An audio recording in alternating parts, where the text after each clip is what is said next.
My name is Adrian, I'm 34, and I never intended to share this. But after what went down at my brother's wedding, I need to let it out. For some background, my relationship with my younger brother, Tyler, has always been tricky. He's 31, charismatic, thriving, and a master at playing the favored son. I've always been the reserved one, the organizer, the one who sorted things out when our parents couldn't cover the costs. Yet somehow I've always been overshadowed, just a faint echo behind everyone else's spotlight. Growing up, Tyler and I were never really tight. He was the kid who'd break things and point the finger at me, and I'd take the blame to avoid conflict. My parents would shrug, say, "He's young, Adrian, you're the older one, set the example." And I did. When he took my car at 17 and scraped it leaving a party, I handled the repair bill. I kept it from our parents. When he called me from a holding cell at 21 for trying to swipe a bottle of cologne for his girlfriend, I paid his bail. No words to mom and dad. Always the peacemaker. Fast forward to now, Tyler's getting married to a woman named Marissa. We'd met a handful of times over the past couple of years, and honestly, we never vibed. She's the type who speaks with a half-bored expression, like your words are already a chore. Always impeccably dressed, always scanning for someone more interesting. She once called my logistics job quaint. I kept my distance. Still, when the wedding invites arrived, I confirmed I'd attend. I even pitched in with some planning, suggesting a top-notch caterer I'd worked with professionally, and they booked them. I didn't expect to be the best man or anything. I'm not naive. But I figured I'd at least get a decent seat and a chance to feel like part of the family. The wedding was at a stunning rural venue, with fairy lights strung over oak beams and a serene lake shimmering in the distance. Picture perfect, straight out of a social media dream. I arrived early with a gift, a custom-engraved whiskey decanter set with their initials and wedding date. Not extravagant, but thoughtful, something they could cherish for years. At the check-in table, a woman with a headset and clipboard gave me a strained smile. "You're Adrian, right?" I nodded. She glanced at her list, her brow furrowing. "You're listed as a +1, she said. I froze. "Excuse me?" "Yeah, you're under +1s, so we've placed you near the kitchen doors by the extra tables. If you'd brought a guest, it'd be different, but since you're alone," my stomach sank. "I'm his brother." Her eyes widened. "Oh no, I'm so sorry, that's got to be a mix-up." Before she could dart off, Marissa glided over, radiant in her white gown, her smile sharp as glass. "Hey, Adrian," she said, stretching my name like it tasted sour. "So glad you made it. I sorted the seating. Hope it's okay. We had to make tough calls with the space." I stared at her. "You put me by the kitchen." She let out a quick laugh.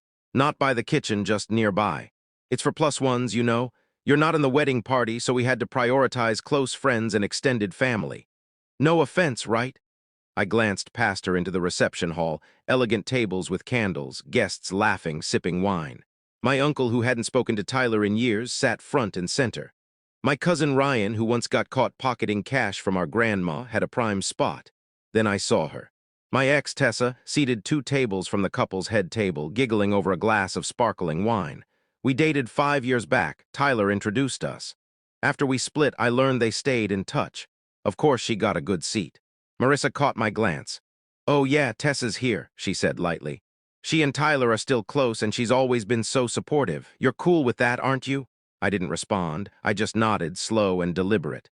I walked to my assigned fold-out chair, tucked at the edge of a cramped table by a swinging door where servers rushed in and out, muttering apologies as they juggled trays. It was noisy, warm, and smelled of grilled salmon and charred herbs. I sat for a moment, just one. I watched the music kick off, the couple make their entrance, the crowd cheer. I saw Tyler lean in to say something to Tessa as they passed her table, her smile a little too familiar. I noticed my gift, shoved aside with a growing stack of boxes, untouched. Then I stood. I walked back to the table, picked up the decanter box, and headed for the exit. As I passed Marissa near the dance floor, she spun around, spotting me. "Hey, where are you going?" I paused, turning slowly. The room hushed just enough to catch my reply. "+1 this." A few gasps rippled through. Someone might have chuckled. I didn't care. I kept walking, steady, measured, calm. That's what stung them more, I think. In the parking lot, I heard footsteps crunching behind me. Tyler, jogging after me, his tux jacket flapping, words stumbling out. "Adrian, hold up, what was that? Why are you leaving? It's my wedding, man." I turned to face him. "You let her seat me by the kitchen," he faltered. "It wasn't, I didn't know. She handled the seating." "I thought it wasn't a big deal, okay?" I shook my head. "Not a big deal. You gave Tessa a better seat than your own brother." He shifted, scratching his neck. We weren't trying to push you out, man. Marissa just wanted certain people up front. She didn't want any awkwardness. Awkwardness, I echoed. You mean me being in the same room as your friend who dated your brother? He didn't respond. That silence cracked something in me, or maybe it pieced something back together. I didn't shout or toss the gift or lash out. I just turned, unlocked my car, and slid inside. As I drove off, I saw him in the gravel lot, half raising a hand, caught between confusion and guilt. I didn't head home right away. I drove for a while, windows down, the night air cooling the fire in my chest better than anything else could. I ended up at a quiet overlook outside town, where the city lights sprawled like stars across a dark canvas. I parked, sat in the quiet, and let it all sink in, not just the wedding, but years of it. The favoritism, the excuses, the way I'd been treated like a prop in a story that wasn't mine. In that stillness, I made a choice. No more silence. No more swallowing disrespect to keep things smooth. I ignored Tyler's texts that night, and the ones the next day, and Marissa's message that read, "Hey, sorry about the seating mix-up. Hope you're not still mad. Let's move past this, okay?" I didn't reply, but I did open my laptop. I work in logistics and event planning, not just routes and schedules, but crisis management, vendor contracts, and event coordination. One of my clients, the catering company Tyler used, the one I'd recommended, the one whose business I'd helped boost. So I called the catering manager, Nancy, a kind, no-nonsense woman who'd thanked me warmly after the wedding for the referral. I was honest. I told her I felt insulted, that I wasn't just some plus one, and that I'd be reconsidering whether I could keep endorsing her services. She paused, then said, "We were scrambling that day. They shorted the deposit and changed the guest list last minute. Without your help, we wouldn't have made it work. I'm sorry they treated you like that." That was enough. It confirmed there were cracks, paper trails, contracts, leverage. I didn't go all out right away. That's not me. I'm more calculated, a slow simmer. First, I canceled the second gift I'd ordered for them, not just the decanter, but a set of matching crystal tumblers meant to arrive at their place the next week. I didn't just cancel it. I had it sent to my address instead. Figured I'd enjoy a good whiskey in them myself. Then I called the wedding photographer, a friend of mine who'd captured gorgeous shots and usually gave discounts for my referrals. I told her I'd stop recommending her if she offered Tyler and Marissa that deal. She got it immediately. I was cutting ties, quietly, precisely. But the real move came a week later with an email from Tyler. Subject: "Need a hand?" Classic. He and Marissa were planning an extended honeymoon, a 3-week Bali trip gifted by her rich uncle. But they'd hit a snag with passports, needing urgent renewals, flight changes, and villa bookings. Tyler wrote, "You're the only one I trust for this, man. You're the best at this stuff. Please." No apology, no mention of the wedding, just fix this. I stared at the screen, then drafted a reply.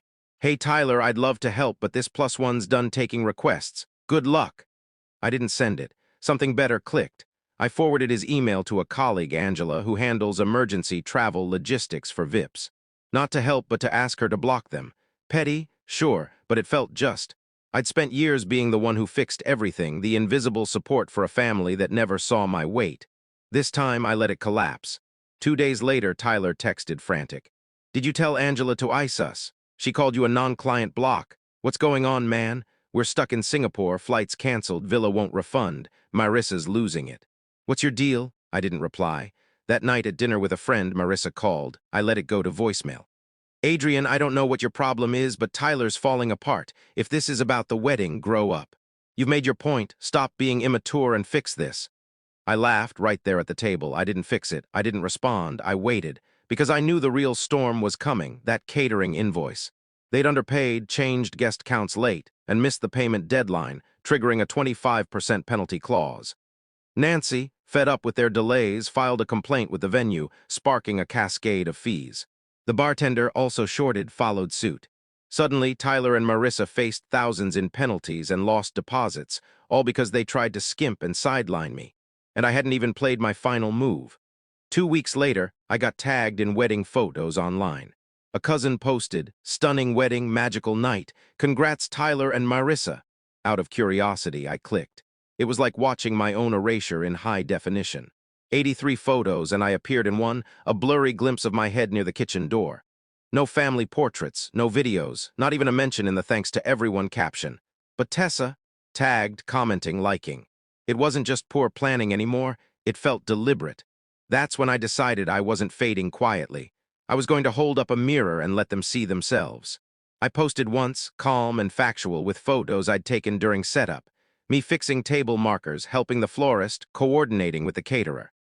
I included a screenshot of the seating chart, mistakenly emailed to me, where I was labeled +1 Tyler's brother, a literal footnote. My caption: helped plan the wedding, secured the venue, got the caterer a deal, arrived early to set up, got seated by the kitchen as a +1. Bride said I should get it, so I left quietly. 2 weeks later, they needed help again. I said no, apparently that's petty. It spread fast in our circle. I didn't expect it. Friends, old colleagues, even family messaged me. My cousin Lauren wrote, "I knew something was wrong that day. You looked so out of place." "I'm sorry." I didn't reply to everyone, but I read it all. It felt like vindication. But the real shift came after. 2 days later, Tyler left a voicemail, nervous. "Hey, Marissa's mom saw your post. Marissa's panicking. She thinks you're trashing her reputation. Her boss follows you, man. She wants you to take it down." I listened to it at the gym, then again in my car. I didn't respond. Instead, I posted again, asked to remove my last post. Apparently, truth hurts someone's image. I'd take it down if it wasn't 100% true. I'm done shrinking for others' comfort. No names, no venom, just facts. That was the key. You can argue feelings, not evidence. That post blew up more than the first. Marissa's boss didn't comment, but a friend sent me a screenshot of a company's Slack message about maintaining respectful conduct, hinting that perception shapes character. The fallout snowballed. Marissa's mom called, leaving a 3-minute voicemail about how I was tarnishing their family's name and how I'd regret making a fuss over a seat. A seat. That showed me they still didn't get it. It wasn't the seat, it was years of disregard finally spilling over. Then Tyler tried damage control, starting a family group chat to clear things up. His first message: "Hey all, let's address the social media stuff. It's been blown out of proportion. Let's move on." I replied, "Happy to move on when people own their actions, not when they call consequences drama." Silence. My aunt texted, "I wondered why you were in the back. I thought you were helping with the kitchen." A cousin added, "I thought you left because you were sick. Didn't know they treated you like that." Tyler's narrative unraveled in minutes. He left the chat. Marissa blocked me everywhere. Then 3 weeks later, a letter arrived, thick, cream-colored, slightly smudged, no return address. Inside, a note: "Adrian, I've been thinking a lot about everything. I didn't see it then, but I do now. I let Marissa run the show because I thought keeping things smooth mattered more than standing up for my brother. I was wrong. You've always had my back, and I made you feel like nothing on my biggest day. I don't expect you to forgive me, but thank you for all you did, and I'm sorry for what I didn't." Tyler, no excuses, no demands, just that. I tucked the letter away on my desk. I haven't replied. Because sometimes the best response isn't retaliation. It's letting people face the world they created without you, realizing who held it all together. I didn't answer Tyler's letter immediately. It sat under a paperweight for a week. I appreciated the apology. Part of me had waited years for him to own up without dodging or deflecting. But this wasn't just about a wedding or a chair. It was about decades of being the fallback, the fixer, the one who absorbed the hits. The silence I held wasn't spite, it was clarity. I needed to decide what relationship I wanted, not just with Tyler, but with everyone. Then came Thanksgiving at my parents' house, the usual spread, turkey, stuffing, all the fixings. To my surprise, Tyler and Marissa were invited. Or rather, still invited, because I was starting to see how often I'd been the optional one. I hadn't confirmed, but Mom called, saying, "It'd mean a lot if you came, Adrian.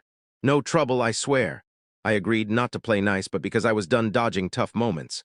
Walking into the house, the air felt strange, not hostile, but subdued. Cousins gave me knowing nods. My aunt flashed an uneasy smile. Tyler was in the living room setting up chairs. He froze when he saw me, then gave a small wave.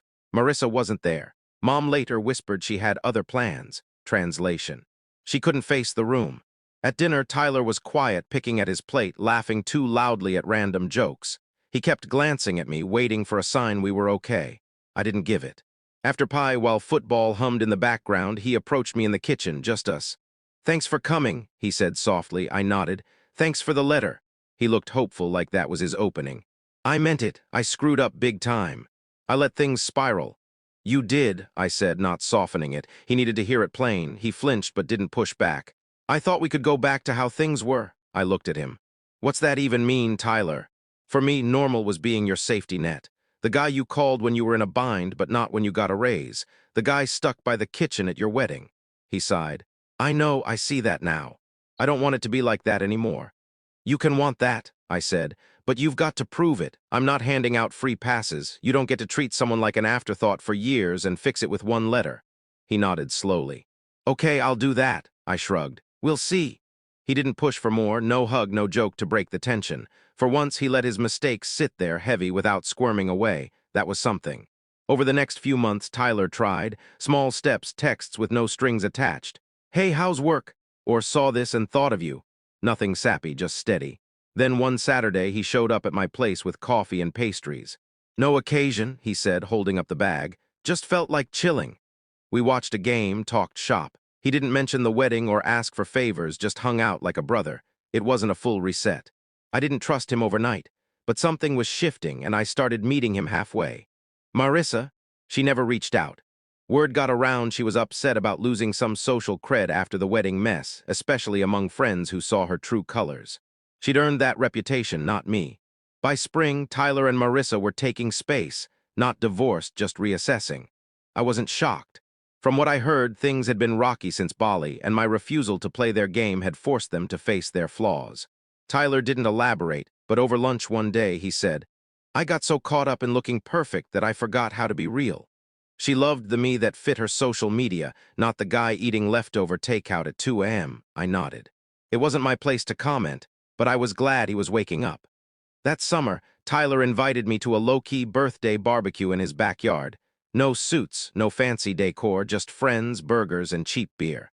He handed me the tongs. Grill duty, tradition, right? It wasn't a big deal, but it felt honest. As the night wound down, he raised his beer. To Adrian for teaching me what a brother should be even when I didn't deserve it. I didn't make a speech. I clinked my bottle and said, about time. Everyone laughed and the moment passed, but something clicked. Forgiveness isn't erasing the past. It's choosing who gets a piece of your future. I still keep that decanter in my cabinet. It's not a bitter memory anymore. It's just glass, elegant, sturdy, and finally used the way it was meant to be. Kind of like me.